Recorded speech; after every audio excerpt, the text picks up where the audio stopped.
furthest from any type of casino. I work there, I do get another job, go on somewhere else. Don't even go to Atlantic City. Don't have casinos down in New York, but you see what I'm trying to get to? Stay far away from it. Because your nafs is weak. Everybody understand this? Everybody understand this? Your nafs is what? It's weak.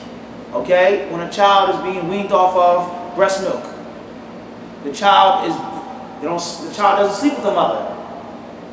Put the child in another bed, far away, because it's attached to drinking. It's attached to being with the child's mother. Everybody understand this? So you have to separate them. You can't just, let the baby lay next to me. No. Because it's very easy to do that which the baby is accustomed to doing. Everybody understand the point I'm trying to get to? Yeah. And this is the same concept of your nafs. You have to wean your nafs off of the haram. And when you're doing that, there's a point to stay far from something that could be a means of you relapsing, even if it's accidental. Even if it's what? It's accidental. Don't be alone by yourself, yaqeen. Period. If you have a problem with this or a problem with that, you need to always have company. Always be with a good Muslim brother, a good Muslim sister to keep you safe from that. Everybody understand this point? So these drinks here, or not the drinks, but the actual vessels, nothing was wrong with them. The things that they were putting inside of the vessels was going to be water. Honey, dates wasn't going to be wine. But because these things alter and change the water very quickly, faster than other drinks or faster than other vessels, he says, stay away from these things. Everybody understand this? Later on, there are other hadith that explain that the Prophet ﷺ allowed the companions to drink out of any vessel that they pleased. He says, I forbade you from different vessels. He says, drink out of all of them. وَلَا تَشْرَبُوا مُسْكِرًا. He says, but do not drink an intoxicant. In other words, once a person is strong, once a person has walked away from that addiction for some time, then those other things are now normal. Those other things are now what? But not until he's strong, walking, running away from it. Crawling away from addiction, stay away from it. And this is an important Islamic principle. And that is called Saddu Dhara'i. We call it what? Saddu al-Dhara'i.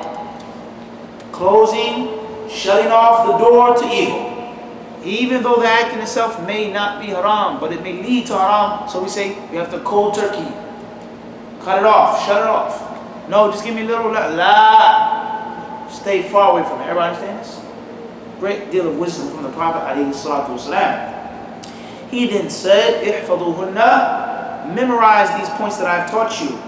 Wa akhbiru, he says, and tell the people about them. Tell your family members, your friends about these points. In other words, you cannot give da'wah, nasif, until you have learned yourself. Memorize yourself. And when you learn and memorize, it's not enough to keep the knowledge yourself. Now you must do what? Propagate it. You have to. But only after you have qualified. You have been qualified. After you're strong. After you have it. Everybody understand this? So we see the connection between the hadith and the chapter heading. The what?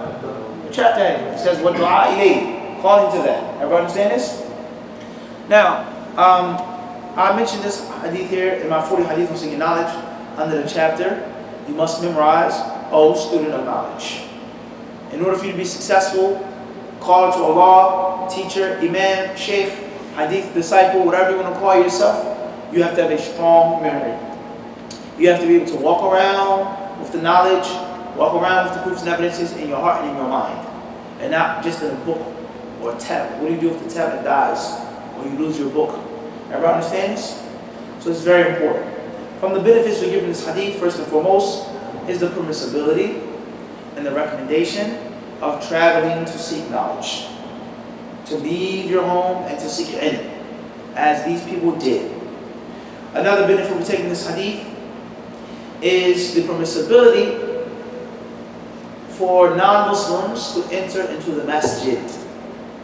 For non-Muslims to come to Allah's house. Someone who wishes to accept Islam to come into Allah's masjid. Everybody understand this?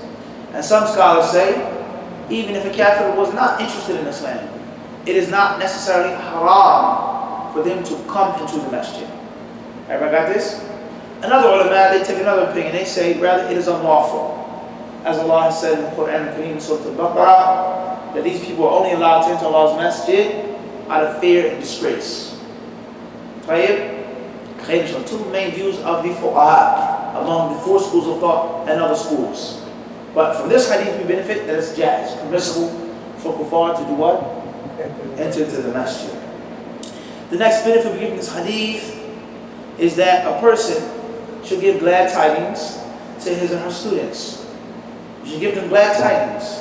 You should reassure them of the good that they're seeking and that they're going to reap benefits from it in this life and in thereafter. Or as the Prophet ﷺ said, you won't regret it. You won't be humiliated. You won't be mistreated. You're going to learn, you're going to benefit, and you also have something to take back to your people. Everybody got this? This is from the etiquettes of the teacher. Another benefit we take in this hadith is that, and we've said this before, the alim, the learned man or the learned woman, they should make themselves available to the people. It shouldn't be something that you have to go hunt you down and call and beg and find 50 numbers to get you and this and that and set an appointment. You should be available to the people. And if the Prophet was not available, then they wouldn't have had this easy access to him and accepted Islam and told their people about Islam. The next benefit we take from this hadith is that from the reasons behind entering paradise is iman. Is what? Iman. Another benefit we take from this hadith is there are times in Islam which fighting is unlawful. Sacred months. The next benefit we give in this hadith is the permissibility of asking about things or various things in one sitting, in one majlis. And the deen is not just based off of creed. It's not just based off of tawheed and iman and aqeedah, as many people try to make it. And the deen is not just based off of actions, as many other people try to make it, but it's everything. They asked him about the heart, they asked him about iman, they asked him about Islam, they asked him about paradise, and they also asked him about something that was practical and tangible. They asked him about what? What did they ask him about in this hadith? Alcohol. Drinks. Drinks. Everybody understand this? Oh, you shouldn't ask those questions. Why are you having a question and answer session? Well, teach us aqeedah, teach us tawheed, don't teach us this, don't. Nah. What is this kind? The deen is one piece. You don't separate and we teach this but we don't teach that. We talk about this but we don't talk about that. They asked him about everything and the Prophet ﷺ, he did what? He answered them. Everybody understand this? So Islam is balanced and the Sunnah is balanced. The next benefit we give in this hadith is the permissibility of making a stipulation upon the teacher or the alim. Please tell me something, Shaykh, something comprehensive, something brief that I can benefit from and tell, so on and so forth. The next benefit we give in this hadith is the permissibility and the recommendation for the teacher to ask his students a question that is from the Sunnah, to pose to your students a question. And asking them a question is a means of teaching them. It's a means of educating them. Because the Prophet ﷺ said, أَتَدْرُونَ مَا الْإِيمَانِ بِاللَّهِ وَحْدَهُ. Everybody understand this? Next benefit we take from this hadith is the virtue of tawheed and the virtue of iman and the permissibility of shirk. The next benefit we take from this hadith is that a person cannot be a Muslim until they make the shahadatain, outwardly and inwardly. Also, from the deen is establishing prayer, giving zakah, fasting Ramadan, the permissibility of fighting jihad in Allah's cause, and the obligation of paying a percentage of the spoils of war. That is wajib to give a percentage of the things that you gain from your enemy. The next benefit we take from this hadith is that some things in Islam were cancelled and the rulings were done away with. And from those things that were abrogated, which we call mansukh, are these types of vessels. In other words, there were once rulings, and then another hadith came in on and wiped out those rulings. It's no longer haram, or it's no longer permissible. Now the person may ask the question of the Hakim, they may say, why would Allah do something like this? Allah sends down legislation, and then He cancels that legislation. Okay? The one who's asked the question will say, Allah did this out of mercy for the people.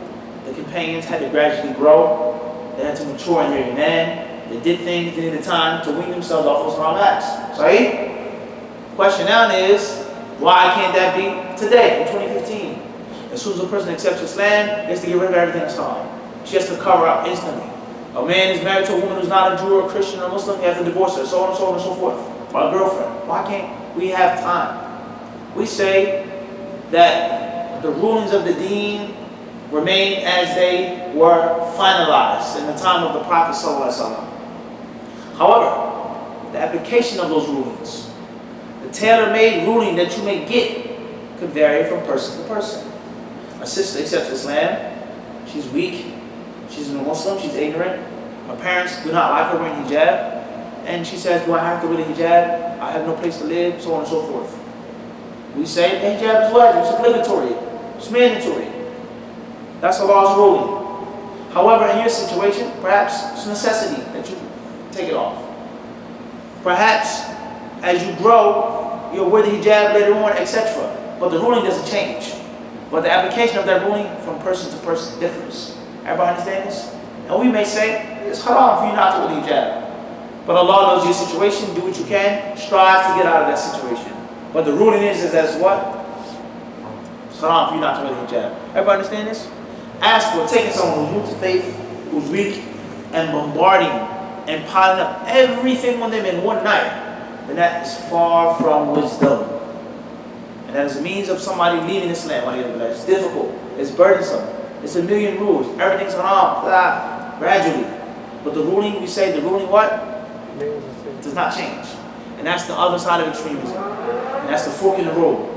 Okay? The ruling of riba is that it's haram. We live in America, it's a specific situation, it's a necessity, so on and so forth. That's different. But you can't go and say, oh, riba is not permissible. La, riba is not permissible under any circumstance. But there are times in which the application of that ruling varies from person to person. All in funny? Everybody got this? The next benefit of giving this hadith is the permissibility for the teacher to advise his student and to command his student.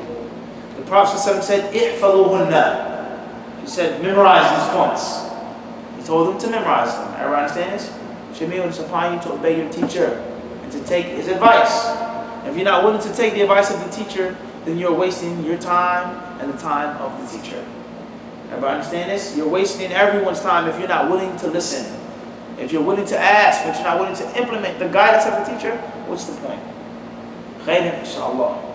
The next hadith, the author, he says, Hadith ibn Abbas radiyallahu anhuma, أن رسول الله صلى الله عليه وسلم لما بعث معاذا رضي الله عنه على اليمن قال إنك تقدم على قوم أهل كتاب فليكن أول ما تدعوهم إليه عبادة الله فإذا عرفوا الله فأخبرهم أن الله قد فرض عليهم 5 صلوات في يومهم وليلتهم فإذا فعلوا فأخبرهم أن الله فرض عليهم زكاة من أموالهم وترد على فقرائهم فإذا أطاعوا بها فخذ منهم وتوقع كرائم أموال الناس.